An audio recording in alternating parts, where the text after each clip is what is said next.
sosialisasi program aksi nyata calon guru penggerak Yogyakarta 4 SMA Negeri 2 Monta. Dengan ini saya buka secara resmi sembari mengucapkan Bismillahirrahmanirrahim.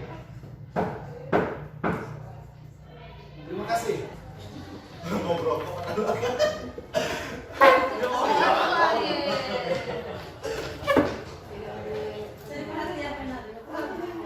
Kita mulai sebentar aja sedikit aja, oke, hanya 10 menit. Assalamualaikum warahmatullahi wabarakatuh. Selamat pagi menjelang siang. Salam sehat, salam bahagia. Kami dari calon guru penggerak dari SMA 2 Monta, saya sama Pak Gusti dari SMA 2 Monta sedikit melakukan sosialisasi tentang tujuan dari program pendidikan guru penggerak. Mungkin bagi Bapak Ibu yang ingin mengikuti guru penggerak dan apa manfaatnya untuk kedepannya, terlebih untuk karir dari Bapak Ibu guru sendiri sebenarnya. Sedikit ada latar belakang tentang pendidikan guru penggerak.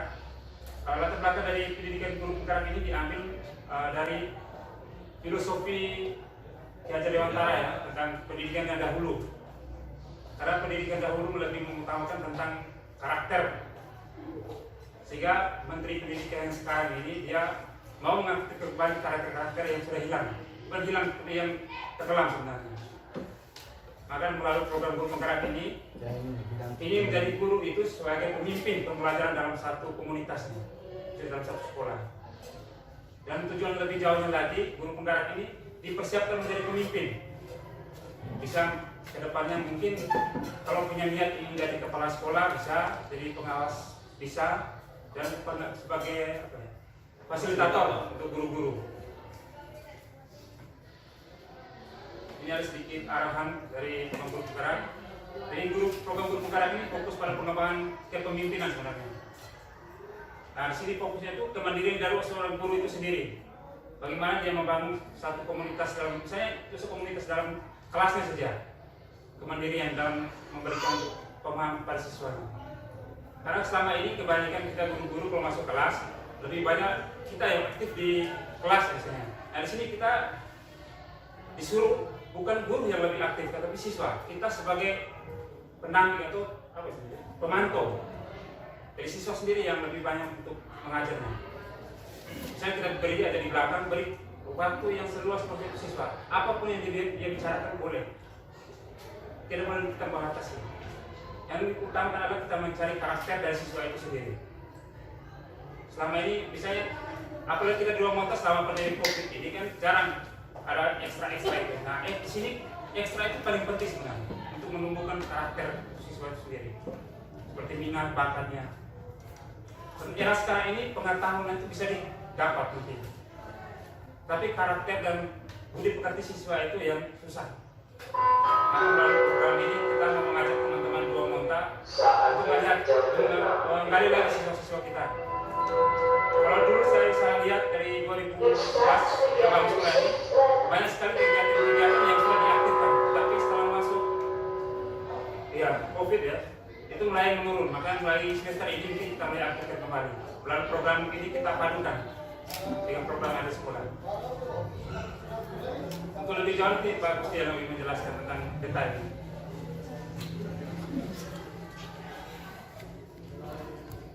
Sudah sih, sudah.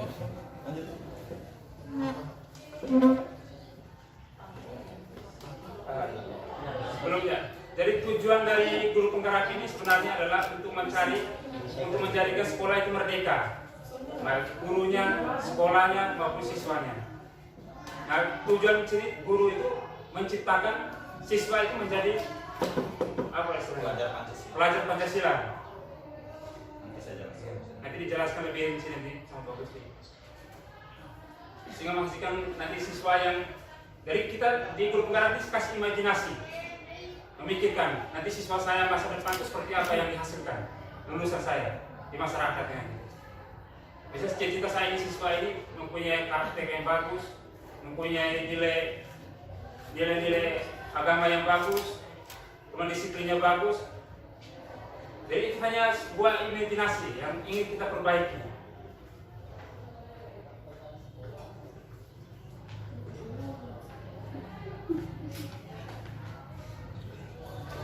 Kalau ini tadi sudah saya jelaskan bahwa sedikit itu.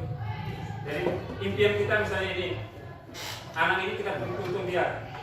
Sekarang ini dia belum tahu tujuannya sekolah itu apa sebenarnya. Rata-rata tujuan sekolah anak-anak kalau ditanya, dia pengen bisa belajar, pengen pintar. Tetapi sebenarnya tujuan belajar sekolah itu bukan untuk belajar, untuk pintar tidak. Tetapi itu membekali dirinya sendiri.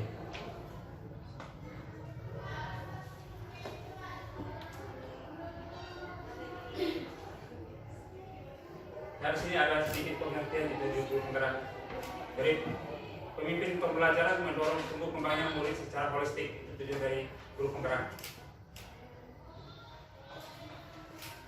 Nah, tujuan dari kita yang mengikuti guru penggerak ini adalah untuk mengubah atau transformasi dari pendidikan sekarang ini menjadi pendidikan lebih baik ke depannya. Tapi itu semua butuh dukungan dari Bapak Ibu semua. Jadi program ini biasanya dilaksanakan selama 9 bulan. Setelah 9 bulan baru kita dikukuhkan menjadi guru penggerak dalam satu sekolah. Sekarang kita bukan guru penggerak tapi calon guru penggerak. Belum jadi guru penggeraknya. Kemudian ada manfaat yang lain, yaitu misal dari kemarin sebab kita ikut ya tes bakanya, misalnya teman-teman yang masuk honor, misalnya ketika selesai studi guru penggerak ini, sertifikatnya bisa dipakai juga untuk seleksi tes, misalnya tes P3K, PNS, itu bisa menjadi acuan utama dia. Selain dari sertifikat. Jadi banyak kalau misalnya teman-teman yang masih ini peluangnya besar di sini sebenarnya. Nanti ke depannya nilai ini lebih tinggi daripada nilai TPG. Karena ada keuntungan dia, kita bisa menjadi seorang pemimpin. Kalau TPG beda, TPG sama guru penggerak. TPG sebagai hanya apa istilahnya? Diakui sebagai guru ya. Dan itu dibayar ya, di PPG. Kalau ini diusahakan kita itu menjadi seorang pemimpin ke depan. Jadi sekarang untuk ke depan itu pemimpin dari kepala sekolah, pengawas sekolah tidak lagi seperti itu ditunjuk-tunjuk saja, tapi selalu melalui diambil dari jalur program guru penggerak. Misalnya Bapak Ibu udah sekarang ikut P3K, ke depannya mungkin karirnya lebih bagus lagi dari sekarang kan, bisa pengen jadi pengawas atau jadi kepala sekolah bisa, karena ini ada sertifikatnya yang dipakai. Itu saja mungkin dari program guru penggerak. Nanti ada detail yang lain tentang program-program lain dijelaskan dengan bagus.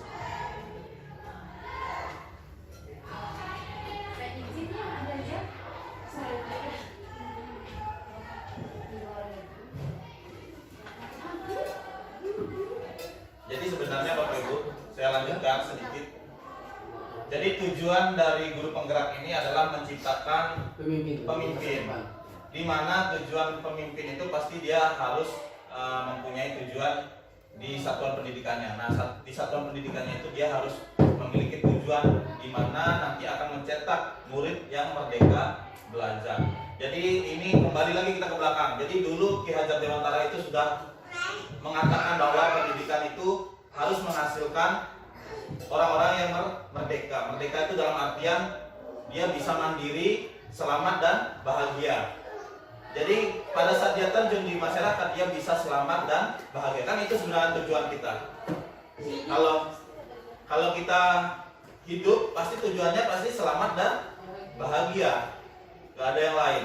Dan ini sebenarnya dipakai oleh negara-negara lain seperti Malaysia, terus yang paling terkenal itu kan Finlandia.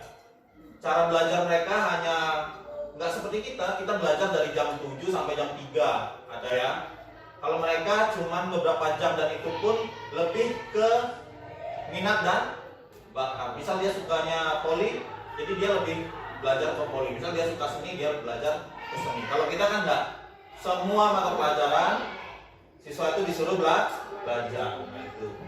Nah sekarang sebenarnya mau diarahkan ke sana lagi. Makanya sekarang sudah mulai muncul lagi kurikulum prototype yang nanti kemungkinan arahnya ke sana. Ya. Nah, jadi guru penggerak ini nanti calon guru penggerak ini bisa menjadi pengawas sekolah. Pengawas sekolah itu sebenarnya kan juga mitra dari pemimpin sekolah. Jadi pengawas itu kan harus tahu apa-apa yang harus dilaksanakan di sekolah. Tujuan sekolah itu apa sih? Pengawas itu harus tahu. Kalau pengawas tidak tahu ya sama saja bohong. Karena pengawas kan namanya mengawasi. Kalau dia mengawasi tapi dia tidak tahu tentang memberi dorongan dan dukungan. Jadi kita dorong dan dukung apapun yang siswa kita mau lakukan, asalkan kan kita nuntun. Nah, dituntun anak-anak itu jangan sampai dia terjerumus ke jalan yang tidak baik seperti disarankan. Makanya itulah kita sebagai guru kita yang mengingatkan, menuntun siswa itu. Seperti itu. Tapi mampukah dengan presentasi dorongan di sekolah? Nah, makanya itu. Nah, kalau semua guru, nah, kan di sini kita samakan dulu semua persepsi bahwa guru itu nggak cuman mengejar anak saya itu dapat nilai 90. Saya selesai materinya dan selesai KI dan KD-nya. Nah, itu bukanlah tujuan dari pendidikan yang diharapkan oleh negara. Jadi kalau saya ditanya pengawas sudah KI KD mana, saya bilang dengan jujur mana. Makanya saya nggak takut kalau ada pengawas minta perangkat pembelajaran. Ya udah, kasih aja yang ada. Terus masalah di kelas, beliau mau melihat sendiri boleh, mau mencoba sendiri juga boleh, terserah. Karena kan nggak bisa kita kaku. Nah, terus dasar-dasar pendidikan nasional menurut Ki Hajar Dewantara itu yang pertama seperti yang saya bilang tadi yaitu menuntun.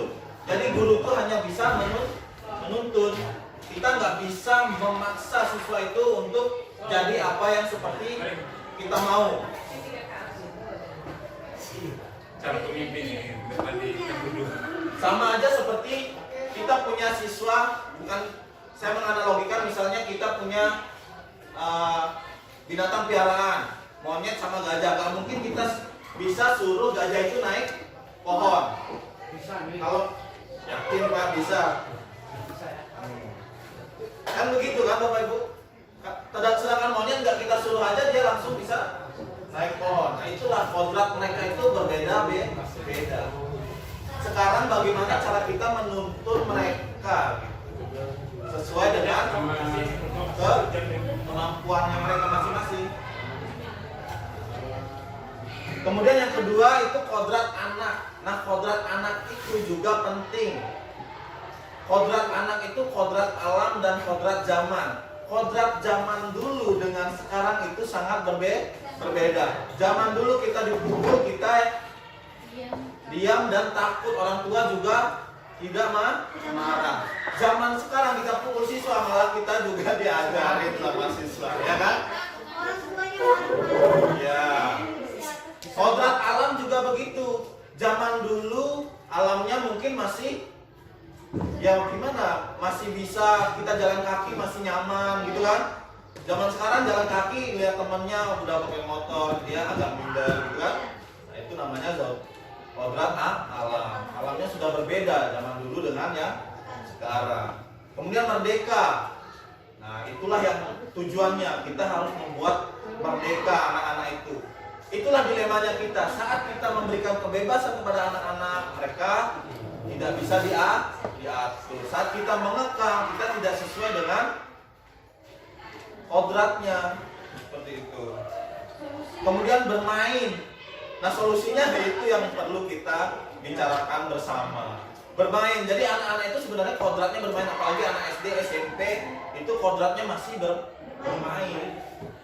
SMA pun sebenarnya masih bermain. Makanya kalau anak-anak itu suka bermain, itu sebenarnya kita tidak boleh selalu bilang jangan main-main terus, jangan bermain aja terus. Tapi kalau itu kan kata Ki Hajar Dewantara. Tapi kalau kita lihat aturan yang sekarang, anak TK saja yang dasarnya utamanya bermain itu diharuskan oleh Nah, itu sebenarnya yang salah kalau SD atau apalah aturan yang ya itu yang sebenarnya keliru. Mereka harus bisa menulis, mereka harus bisa membaca dan seterusnya. Bukan Itu sebenarnya keliru. Makanya kemarin bertentangan dengan ini. iya. Makanya itu nggak tahu di satuan pendidikannya sendiri. Makanya itulah guru penggerak ini dilatih buat itu. TK itu nggak boleh yang namanya belajar itu menulis. Salis tuh. Makanya kemarin kami dibilang, woi, apa namanya gini, guru senang kalau bukan guru aja tapi orang tua juga bangga anaknya, oh anak saya udah bisa nulis, masih umur 3 tahun 4 tahun udah bisa nulis, bukan nulis sih, ngomong ya 1 2 3 gitu. Ya gitu. Sebenarnya itu bukan tidak boleh tapi tidak baik. Anak itu yang masih kecil itu lebih ke sensornya, diperbanyak sensor. Jadi dari sensor motorik dan segala macam itu. Ya, kepekaannya itu yang dilatih. Kepekaannya dengan cara apa? Bermain, bersosialisasi dengan temannya gitu. Jadi kalau anak kecil sudah disuruh baca, dia merasa pintar, atau sering dipuji, merasa cantik, dan itu nanti dia akan terbawa terus. Jadi dia sosialnya bisa buruk. Kemudian berpihak pada anak. Nah, berpihak pada anak inilah yang sering kita abaikan. Jadi sebenarnya apapun keputusan kita di dalam kelas itu harus kita libatkan anak. Baik itu membuat peraturan, baik itu membuat cara belajar, baik itu membuat suatu misalnya penilaian. Itu kita harus tanya anaknya, kalian mau nilainya bagaimana gitu. Misalnya apa aja yang mau dinilai gitu. Misalnya apakah sikapnya boleh Bapak nilai, apakah kehadirannya boleh Bapak nilai gitu. Jadi kita harus membuat suatu kesepakatan dengan anak. Itu kita berpihak pada anak. Jangan sampai kita seperti mendominasi. Kemudian bukan tabula rasa. Nah, inilah konsep yang paling sering kita dengar. Bukan tabula rasa ini kan kita dulu menganggap anak itu seperti kertas kosong, ya nggak Bapak Ibu? Iya. Ya kan? Ya. Seperti kertas kosong yang bisa kita isi. Nah, itu salah Bapak Ibu. Anak itu bukan kertas kosong. Mereka itu kertas yang sudah ada isinya namun masih samar atau buram. Belum jelas. Nah, itulah tugas guru untuk menebalkan tulisan-tulisan yang ada di dalam kertas tersebut. Jadi jangan pernah berpikir anak itu kertas kosong yang belum ada isinya terus kita isi. Gitu. Karena mereka itulah yang membuat konsep salah jadinya. Jadi kita memaksakan kehendak kita kepada anak. Gitu.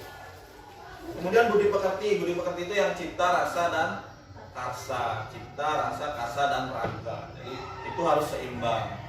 Kemudian selamat dan bahagia. Nah, itulah tujuan kita. Jadi kita ingin menciptakan anak yang nantinya akan selamat dan bahagia tentunya.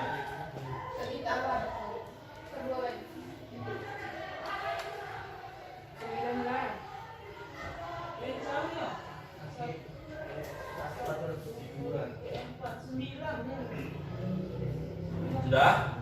Nah, tujuan dari pendidikan kita itu sebenarnya cuma ini Bapak Ibu, menciptakan profil pelajar Pancasila ini saja. Bayangkan kalau siswa kita mempunyai profil pelajar Pancasila itu, pasti sekolah itu berjalan dengan sangat baik dan aman lah.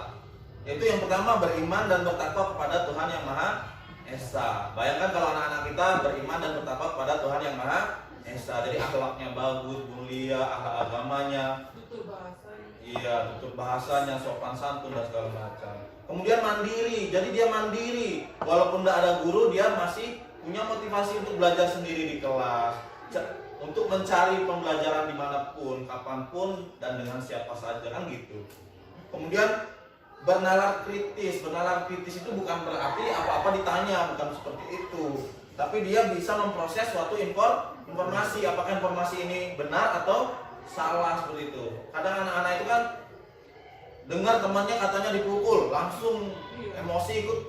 Nah, gitu. Padahal nggak tahu permasalahannya apa, kan seperti itu. Itu bernalar kritis. Kemudian kreatif. Kreatif itu ya dia bisa menciptakan sesuatu yang memang hasil karya dia sendiri. Kemudian bergotong royong inilah yang paling penting karena budaya Indonesia itu adalah gotong royong. Kita nggak bisa hidup sendiri. Kita itu hidup bersama, bersosialisasi, bergotong royong. Jadi nggak ada lagi istilah menang dan kalah, tapi menang dan menang. Kita sama-sama menang, nggak ada lagi yang kalah. Win-win solution. Kemudian berkebinekaan global. Jadi kemanapun kita mencari ilmu, apapun yang kita cari di luar sana, mau kemana aja, kita tetap harus mencintai budaya kita, budaya Indonesia. Itu tujuannya. Jadi cuman ini aja, 6 ini profil pelajar Pancasila. Jadi kalau kita bisa menciptakan, nggak usah semua lah, berapa persen saja anak-anak kita memiliki profil pelajar Pancasila itu sangat membanggakan untuk kita sebagai pendidik dan warga masyarakat sekolah. Kemudian perannya guru ini apa? Menjadi pemimpin pembelajaran. Jadi tugasnya memimpin pembelajaran di dalam kelas itu, baik di dalam kelas maupun di dalam sekolah. Kemudian menggerakkan komunitas praktis. Nah itulah yang kita perlukan. Jadi kita kadang apatis ya, bodoh amat gitu ya, iya kan? Ya udahlah biar yang penting saya ngerjain tugas saya, bodoh amat yang lain mau gimana. Nah itu sebenarnya kita itu sebagai guru sebenarnya wajib mengingatkan dan menggerakkan teman-teman kita. Misal kita punya ilmu, kita bagi, itu ada di sana. Mendorong kolaborasi antar guru. Jadi kalau guru nggak bisa, kita kolaborasi aja gitu. Seperti kita inilah, kayak Kaukan itu sebenarnya dia mendorong kolaborasi. Ayo Bapak Ibu kumpulkan ini, kita kerja sama-sama di sekolah. Nah itu salah satu mendorong kolaborasi, kerjasama. Kemudian menjadi pelatih bagi guru lain ya, seperti yang kami lakukan sekarang itu sebagai pelatih untuk guru lain. Jadi kalau ada guru yang punya pengalaman latihan apa, bisa di-share sama guru yang lain. Kemudian mewujudkan kepemimpinan murid. Nah ini seperti ke OSIS sebenarnya, kepemimpinan murid. Kita sudah melaksanakan. Kemudian nilai dari guru penggerak itu kita berpihak pada murid, mandiri, kolaboratif, reflektif, sama inovatif. Jadi sebagai guru kita harus berpihak pada murid, mandiri, kolaboratif, reflektif. Mungkin kalau berpihak pada murid sudah ada yang melakukan, mandiri juga sudah, kolaboratif. Kolaboratif itu seperti misalnya kita membuat perangkat pembelajaran bareng-bareng bikin, atau kita membuat model pembelajaran bareng-bareng bikin. Reflektif itu seperti gini Bapak Ibu, kalau refleksi itu misal kita selesai mengajar, nah kita refleksi diri, saya tadi kok membentak siswa tidak baik. Nah kita masukkan ingat kembali apa yang telah kita lakukan, baik atau buruknya. Kalau baik bisa kita tingkatkan lagi, kalau buruk itu harus kita hilangkan. Nah itu refleksi diri itu sangat penting sebenarnya saat kita selesai mengajar, karena itu bisa mendorong kita untuk memperbaiki diri seperti itu. Kemudian inovatif. Nah inovatif ini cara mengajar kita mungkin sesuai dengan kebutuhan anak. Misalnya anak-anak itu sukanya bermain, ya udah kita bagaimana caranya mengajar dengan cara bermain. Seperti saya misalnya, anak-anak itu nggak suka kimia, saya udah lihat sih. Makanya saya ajarin kemarin. Sebenarnya di luar konteks, yang penting anak-anak itu belajar dan mereka bisa sedikit berbicara lah, menumbuhkan karakternya, menumbuhkan kepercayaan dirinya. Jadi saya ajarin sesuatu yang berbeda. Seperti misalnya apa yang ada di lingkungannya. Jadi saya nggak patokan mereka lulus kimianya dengan nilai 100, enggak. Yang penting mereka itu bisa cara berbicara, cara berpikir. Seperti itu. Kemudian baru kita ke visi guru penggerak. Jadi kita itu visinya apa sih? Jadi kita harus punya tujuan. Nah, visi guru penggerak mewujudkan murid dengan karakter profil Pancasila melalui guru yang berpihak pada murid dan sekolah yang aman dan nyaman. Jadi tujuannya profil belajar Pancasila. Nah, gurunya harus berpihak pada murid, sekolahnya harus aman dan nyaman. Bagaimana dengan di sini? Jauh sekali, sangat berat. Dari sekolahnya, ya kita tahu sendiri sekolahnya kurang aman, ya kan? Kurang nyaman. Guru berpihak pada murid mungkin ada beberapa, kemudian mewujudkan profil Pancasilanya jadi agak Kalau orang bisa berlari, kita kayaknya masih merangkak, banyak durinya dan segala macam gitu ya. Nah, disinilah kita bagaimana cara mewujudkan visi guru penggerak itu. Kita ada yang namanya istilah inquiry apresiatif. Itu adalah suatu pendekatan. Inquiry apresiatif itu adalah strategi perubahan melalui untuk dari kekuatan-kekuatan yang kita miliki. Jadi kita harus memetakan dulu kekuatan yang kita miliki. Misalnya kekuatan saya saya lebih suka belajar teknologi. Nah, itu salah satu kekuatan. Saya suka datang lebih pagi dari guru yang lain misalnya gitu. Itu salah satu kekuatan gitu. Jadi nanti bisa berubah di situ. Jadi kita harus tahu kekuatan diri kita dan kelemahannya. Nah, itu. Jadi nanti yang dipelajari itu ini Bapak Ibu. Nah, yang paling sering kita lakukan itu adalah di budaya positif ini Bapak Ibu. Yang sering salah kaprah ataupun sedikit berbeda dengan pemikiran kita. Seperti budaya positif. Jadi kita harus menanamkan budaya positif Bapak Ibu. Enggak, saya cari yang penting.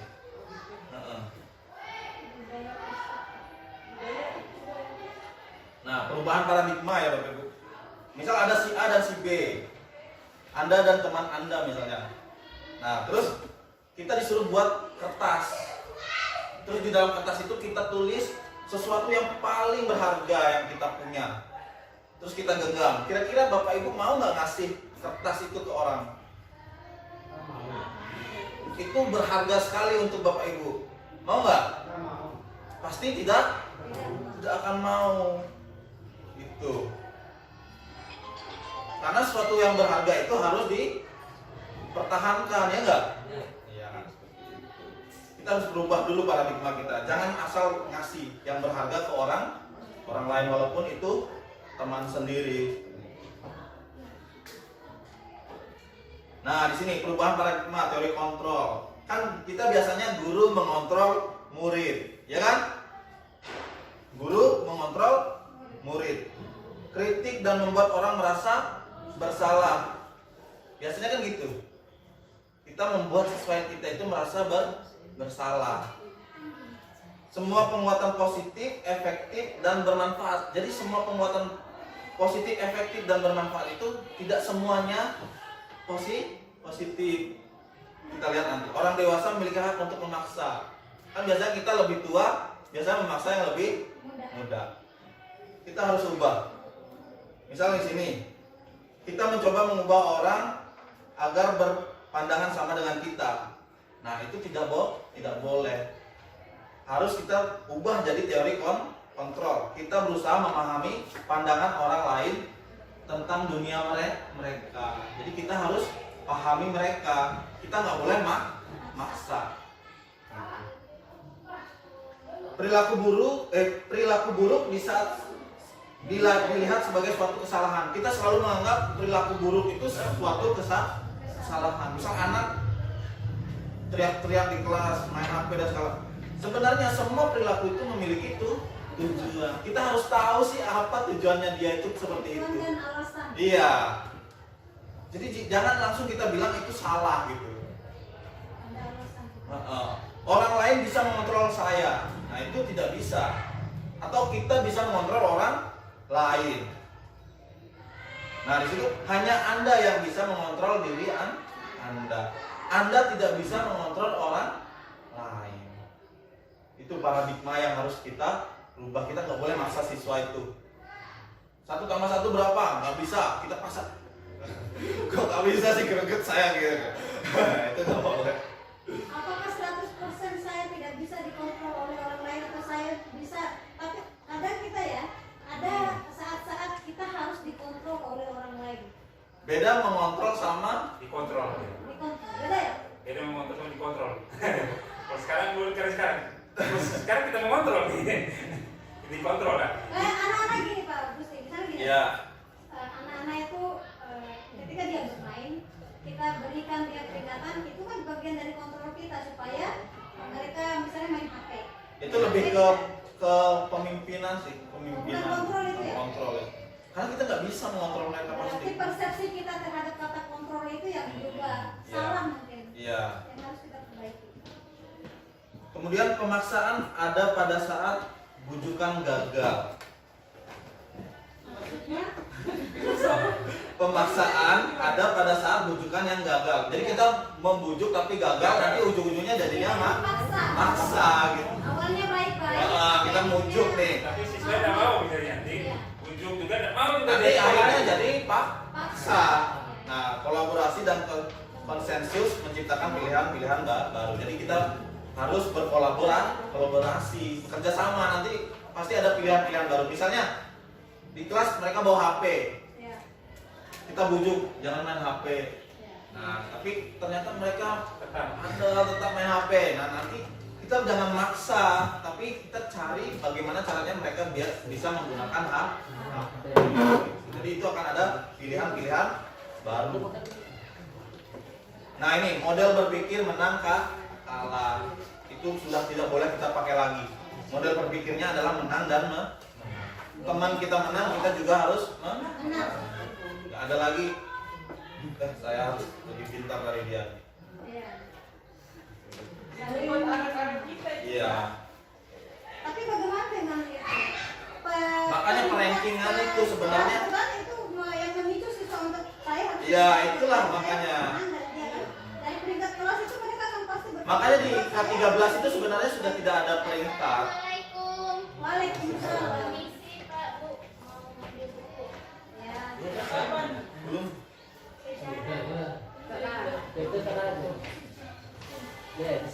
Nah, disiplin biasanya disiplin apa? Tepat apa sesuai dengan aturan biasanya kita mikirnya kan? Iya. Kalau nggak sesuai dengan aturan berarti dia tidak disiplin. Itu juga salah. Disiplin itu sebenarnya berasal dari kata disiplina yang artinya belajar. Bukan itu sebenarnya. Jadi belajar sebenarnya disiplin itu. Bagaimana kita belajar. Nah, teori motivasi. Nah, ini Bapak Ibu. Teori motivasi ini ada 3. Ada 2 dari luar, 1 dari dalam. Pernah Bapak Ibu kayak misalnya saya takut ke kota kalau nggak pakai helm. Karena takut apa? Ditilang. Itu disiplin yang pertama, apa motivasi yang pertama? Karena Bapak Ibu takut akan hukuman atau ketidaknyamanan. Ya kan? Permisi Pak. Kalau Ya. bilang kasih uang. Nah, habis uang kan tidak nyaman. Jadi Bapak Ibu, padahal sebenarnya Bapak Ibu pakai helm itu untuk apa sih? Keselamatan. Keselamatan. Kalau misalnya Bapak Ibu memotivasi diri, saya harus pakai helm karena saya mau selamat. Iya. Nah, itu bakal tertanam terus. Tapi kalau Bapak Ibu karena takut ditilang, kalau Bapak Ibu tahu ditilang itu dipandang, udahlah saya nggak pakai helm, saya lewat ke jalan baru. Nah, terus ngebut-ngebutan tiba-tiba ditabrak orang. Nah, kan gitu. Nah, itu disiplin yang pertama karena Bapak Ibu takut sama hukuman atau ketidaknyamanan. Ada disiplin yang kedua yaitu kita melakukan sesuatu karena kita ingin sesuatu. Imbalan. Pernah Bapak Ibu ngajar di seperti kelas, siapa yang bisa nanti Bapak kasih pulsa gitu. Ya kan? Saya kasih nilai tinggi. Iya. Nah, itu sebenarnya motivasi dari luar juga, memotivasi siswa. Jadi anak-anak itu kan dia dapat pulsa lumayan kan gitu kan. Tapi pada saat Bapak Ibu tidak mau memberikan lagi seperti itu, maka anak-anak itu pasti nggak mau lah, orang nggak ada hadiahnya, gitu kan? Iya. Nah, itu. Jadi dia jangka pendek motivasinya. Nah, motivasi apa yang paling bagus itu adalah motivasi dari internal dari diri dengan cara menanamkan keyakinan. Keyakinan ini di luar konteks agama ya Bapak Ibu ya. Iya. Keyakinan seperti tadi bawa helm, kita yakin kalau kita bawa helm itu setidaknya kita selamat kepalanya kalau jatuh. Kita yakin kita bisa mengerjakan banyak hal kalau kita berangkat pagi ke sekolah. Kita yakin kalau kita menghormati orang lain, kita akan dihormati juga sama orang lain. Itu keyakinan yang harus kita tanam. Nah, itulah yang kita tanamkan ke siswa. Jangan pernah lagi menanyakan aturan. Apa aturan kita di kelas ini? kalian kalau terlambat harus berdiri di kelas. Nah, itu sudah membuat mereka bermotivasi atau menghukum mereka dengan gini, kamu telat. Misal guru agama misal, kamu telat baca surat ini. Nanti gitu terus, setiap ada yang telat baca surat. Pas kita mau mengajarkan surat itu, baca surat. Lupa saya kan nggak telat, terus saya disuruh baca surat. Jadi mereka udah tidak bisa lagi membedakan mana hukuman, mana memang benar-benar pelajaran yang harus dia pelajari. Jadi mereka menganggap mereka, kok saya dihukum bu, kok saya disuruh baca ini, berarti saya salah gitu. Jadi mereka menganggap diri mereka salah. Jadi kita menghukum dengan memberi, padahal kita kan mikirnya positif ya Bapak Ibu ya. Nah, gitu. Jadi tapi itu ternyata berdampak juga yang negatif. Nah itulah disebut tadi sesuatu yang positif belum tentu baik. Toxic positivity. Nah jadi yang paling baik itu adalah memberikan keyakinan. Tapi ya nggak boleh ya seperti itu. Misalnya Iya. dia terlambat, kita beri hukuman pungut sampah atau apa, nggak bisa ya? Iya, sebenarnya kita harus mengingatkan mereka apa sih keyakinan kelas kita. Oh ternyata tidak menjaga kebersihan kelas. Itu baru mereka suruh ya. Terus kalau keyakinan kita menjaga kebersihan kelas, terus sampahnya gimana? Jadi pungut kan gitu. Gitu. Jadi kita jangan menghukum mereka. Kamu telat pungut sampahnya. Gitu. Atau bagaimana kalau kita sebelum kita hukum di awal pertemuan ketika semester, di awal semester kita bikin bersama Keyakinan. aturannya, Ya, bukan aturan lagi. bukan aturan lagi. Tapi keyakinan yang kita buat. Keyakinan kelas. Misalnya Jadi, gini, kalau misalnya dia pungut sampah itu keyakinan atau aturan ini? Itu aturan yang dibuat. Kalau yakin Keyakinan, kan keyakinannya adalah menjaga kebersihan. Nah, menjaga kebersihan baik diri, lingkungan. Nah, gitu. Kalian meyakini nggak kalian menjaga kebersihan gitu tanya ya. Kan kita kan sudah sepakat bahwa ini Iya. kalau kamu seperti ini loh yang akan, itu bukan saya yang bikin tapi Kita iya, makanya itulah yang kita ingatkan lagi. Gitu. Kita ingatkan terus. Bukan ingatkan tentang peraturan dan hukuman. Jadi kalau kita nggak ada hukuman Bapak Ibu, kita adanya keyakinan. Menghormati sama teman, misal dia berantem, kok kamu berantem? Apa sih keyakinan kita? Menghormati sesama teman. Jadi bagaimana solusi kalian kalau seperti ini kan? artinya sama sekali hukuman itu nggak ada. iya, nggak perlu ada hukuman di sini sebenarnya kalau kita pelajari. Ya, Boleh. kita kasih dua pilihan, kita memberi hukuman atau memberi apa istilahnya? Kalau siswa itu sama sekali tidak mengindahkan tanpa ada hukuman, bagaimana? Kan kadang manusia itu Ya, kalau tidak dihukum dia tidak sadar loh dengan apa yang dia lakukan. Nah itulah dilemanya. Jadi sebenarnya kan kita mau memupuk motivasi dari diri. Karena hukuman itu berdampaknya negatif. Kenapa sih kita harus terapkan dampak yang sesuatu yang memberikan dampak negatif? Jadi sebenarnya kita menanyakan keyakinan itu juga sebenarnya untuk mereka seperti bukan menghukum itu jadinya, menumbuhkan kesadaran itu. Karena perbedaan antara keyakinan sama peraturan, kalau keyakin dari dalam hati sendiri, tumbuh dari dalam diri. Kalau peraturan dibuat, Dibuat. dan harus dituruti. Kalau Tapi peraturan, bukannya peraturan itu sudah diajarkan oleh negara bahwa aturan ini. itu Kan? peraturan. Iya betul. Negara saja bikin aturan. Kita juga sebagai guru kan ada aturan yang harus kita bikin untuk Iya, Bu. untuk suasana kelas. Nah itu kan peraturan, bukan keyakinan di kelas. Kalau peraturan itu hukuman. Menghukum Ibu jadi ujung-ujungnya. Beda lagi hukuman dengan sanksi. Beda lagi. Sanksi itu contohnya seperti apa? Misal sanksi pas pelajaran penjas, pas lagi olahraga lari, dia terlambat 15 menit. Kalau menghukum kan biasanya suruh push up atau apa. Nah sanksi, kamu telat 10 menit, teman-temannya udah lari, terus kamu harus ngapain?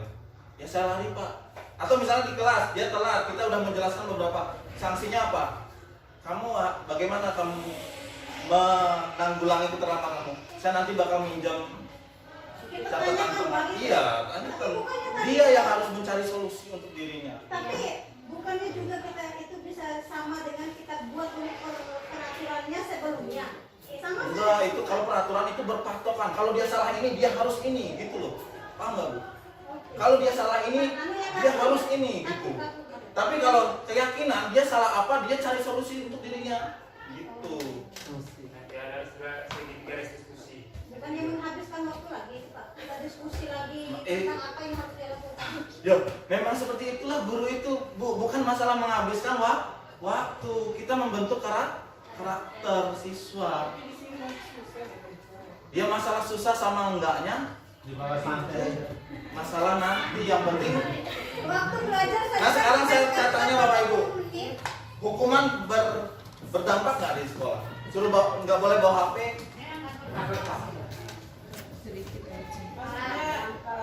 Itu bukan tidak berdampak hukumannya, tetapi aturannya yang tidak dijalankan mungkin. Yang tidak, misalnya hari ini razia, besoknya tidak lagi razia. Iya, ada razia itu. Konsisten dilakukan mungkin akan berdampak. Konsistensi Iya, bisa betul. dijalankan untuk sebuah aturan. Kan Bapak Ibu punya aturan di kelas sendiri masing-masing. Kira-kira gimana aturannya? Saya punya aturan, anak-anak itu harus mencatat. Kalau nggak mencatat nilainya rendah. Saya sudah terapkan itu. Ternyata tetap aja tidak mau mencatat. Karena nggak ada keyakinan.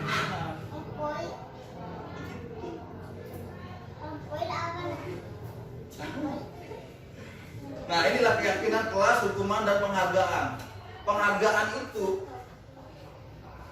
apa sih? Apa namanya? Kayak ada positif negatifnya. Kayak penghargaan itu kan kita mikirnya akan menjadi motivasi. Tapi penghargaan itu bisa aja menghancurkan hubungan antar temannya. Kayak misalnya, ya udah dia aja yang jawab, saya nggak usah, kan dia yang pintar. Nah, gitu ujung-ujungnya. Jadi ada istilahnya kesenjangan. Penghargaan itu, ya, itu juga tidak baik. Penghargaan itu juga tidak baik. Jadi yang paling baik, kan kita di sini belajar untuk mencari sesuatu yang paling baik, yaitu keyakinan itulah. Kita menanamkan kalau kita yakin kita pakai helm selamat, pasti kita akan pakai helm terus gitu. Itu contoh yang paling sederhana gitu.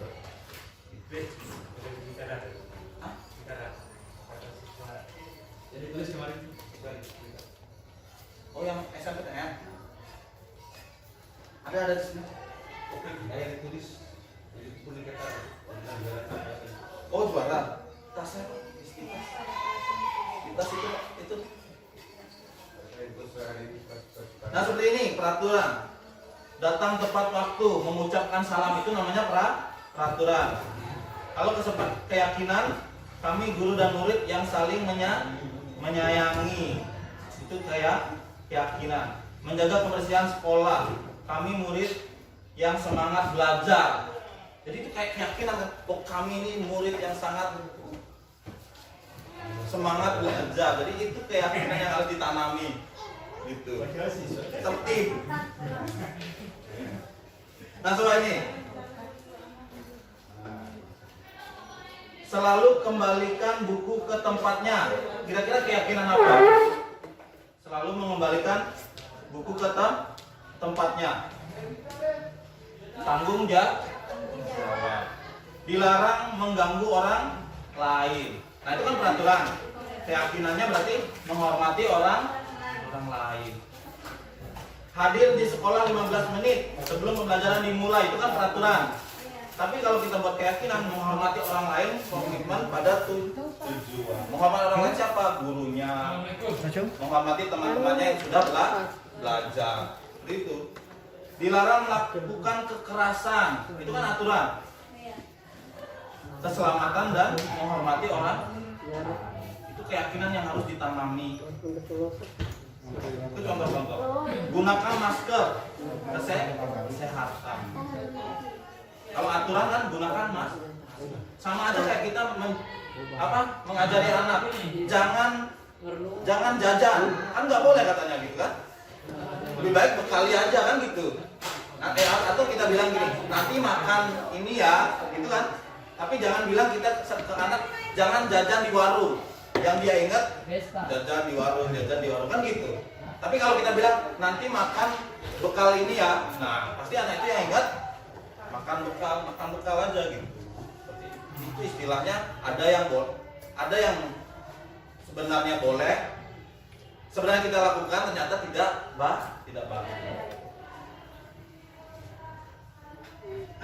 Apalagi banyak sebenarnya.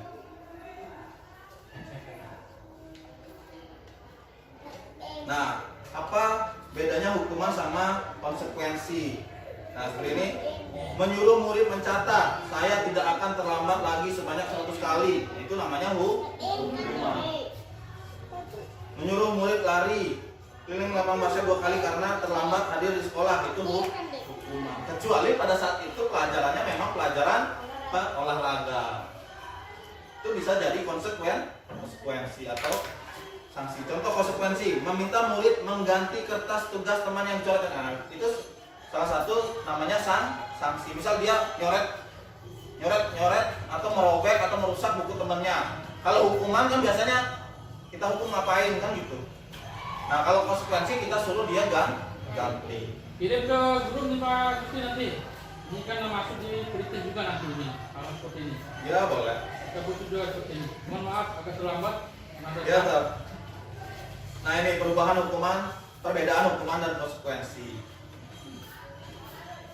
Jadi kalau hukuman itu sesuatu yang menyakitkan harus terjadi. Kalau konsekuensi sesuatu harus terjadi, tapi dia tidak menyakitkan. Harus terjadi itu artinya kita memberikan sesuatu yang harus dia lakukan, tapi tidak dengan menyakitkan. Nah, kebutuhan dasar manusia, kenapa sih anak-anak kita itu seperti ini? Itu yang harus kita pahami. Makanya di sekolah itu sebenarnya kita harus lebih banyak kolaborasi, diskusi, menghabiskan waktu memang. Belonging itu cinta ya. Cinta, power itu kekuatan, fun itu kesenangan, freedom itu kebebasan. Kenapa sih anak-anak kita itu berantem? Bisa aja dia pengen kekuatan, bisa aja kan. Saya merasa lebih kuat dari teman-teman saya gitu kan. Menunjukkan kekuatannya dia. Nah, itulah yang harus kita tanya. Dan itulah yang harus kita penuhi kebutuhannya. Misal di kelas, kok dia ngantuk? Dia menginginkan kesenangan sebenarnya. Kita tanya, saya nggak suka belajar kayak gini Pak, misalnya gitu. Contohnya ada gambar, ada apa gitu kan misalnya. Berarti dia butuh kesenangan. Itulah yang harus Iya. Memang ngantuk karena dia. Iya. Kalau gurunya bagaimana Pak Guru? Kalau gurunya bagaimana? Kan nggak kecapean gitu. Kayaknya kawan tadi banyak. Nah, ini kan idealnya. Jadi semua orang itu mempunyai kebutuhan ini Bapak Ibu. Iya. Iya kan? Cinta, kekuatan, kesenangan sama kebebasan. Jadi kita harus pahami kebutuhannya apa sih. Ibu guru bilang aku tidak boleh bersenandung sewaktu mengerjakan tugas. Katanya kelas harus tenang, tidak ada suara. Padahal kan aku suka dan senang menyanyi. Nah, itu kan berarti kebutuhan dia kesenangan. Tidakkah ini aturan atau apa namanya itu yang harus dipenuhi, misalnya anak yang suka belajar dengan drama. Ya. Kita kelompokkan berdasarkan Itulah susahnya kita. anak yang hobinya mendengarkan anak yang suka bercerita atau apa. Tapi kan sekolah kita tidak seperti itu. Iya betul deh. Makanya itulah. Kita menuju seperti itu. Iya makanya itulah kurikulumnya belum sesuai dengan apa tujuan pendidikan. Kurikulumnya menuntut kita selesaikan KI dan HD itu. Jadi sekarang yang penting kita tahu. Nah, di sini ada 5 posisi kontrol. Guru itu punya 5 posisi kontrol. Baiknya itu seperti apa? Nah, yang pertama itu sebagai penghukum. Yang kedua sebagai pembuat merasa bersalah. Yang ketiga sebagai teman. Yang keempat sebagai pemantau. Yang kelima sebagai manajer. Nah, letak kita di mana sekarang yang paling tepat itu? Tadi Yang terakhir sekarang. Tadi katanya tidak boleh hukuman. Nah, makanya di situ dibilang apa? Dan mama kita apa sebenarnya itu? Tunggu. Identitas gagal penghukum dan pembuat merasa bersalah. Kalau kita masih bertindak sebagai penghukum dan pembuat merasa bersalah, kita dianggap sebagai guru yang gagal. Oh. Identitas. Makanya kita ditulis sebagai manajer. Kalau kita berhasil dan sukses itu sebagai teman dan itu tapi dari luar, motivasi dari luar. Kalau benar-benar motivasi dari diri itu sebagai manajer, benar-benar kita jadi manajer gitu. Kalau penghukum, misal guru berbuat menghardik, menunjuk-nunjuk, menyakiti, menyindir, nah itu namanya menghukum. Nah itu namanya menghukum, menyakiti, intinya menyakiti anak. Contoh siswa berkelahi di kelas, terus kita bawa sini, ditanya pakai bentak-bentak, Ya itu namanya terus menghukum. menyalahkan keduanya.